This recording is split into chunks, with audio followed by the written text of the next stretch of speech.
तर उत्तराखंडमधल्या चमोली जिल्ह्यामध्ये सततच्या या मुसळधार पावसामुळे बद्रीनाथ राष्ट्रीय मार्ग अनेक ठिकाणी खचलेला आहे। भूस्खलन आणि ढिगारा कोसळण्याच्या घटना प्रचंड प्रमाणात घडत आहेत आणि पागलनाला, भनेरपानी, नंदप्रयाग, कमेडा, लांबगड, हनुमान चट्टी आणि कंचन नाला यासह अनेक ठिकाणी रस्ते बंद झालेत।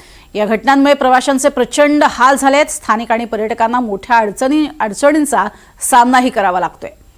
रस्ते खचून गेलेले आहेत, त्यामुळे अर्थातच पूर्णपणे संपर्क हा तुटलेला आहे।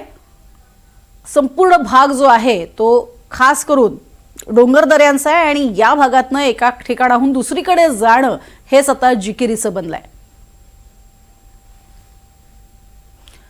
हिमाचल प्रदेशमध्ये काल रात्री झालेल्या मुसळधार पावसामुळे चंडीगड आणि शिमला यांना जोडणारा कालका शिमला राष्ट्रीय महामार्ग बंद झालाय।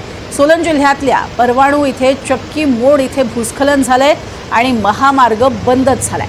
प्रशासनानं लोकांना पर्यायी मार्गाचा अवलंब करा असं आवाहन केलंय। हवामान खात्यानं हिमाचल प्रदेशमध्ये अलर्ट दिलेला आहे आणि ठिकठिकाणी परिस्थिती ही अर्थातच भयावह असल्यामुळे स्थानिकांनी जपूनच महामार्गानं मार्गक्रमणा करावी, पर्यायी मार्ग अवलंबावेत असं म्हटलंय। हिमाचल प्रदेशातल्या किन्नौर जिल्ह्यामध्ये गेल्या 2 दिवसांपासून सुरू असलेल्या प्रचंड आणि मुसळधार पावसामुळे निगुलसरीत मोठ्या प्रमाणात भूस्खलन झालंय।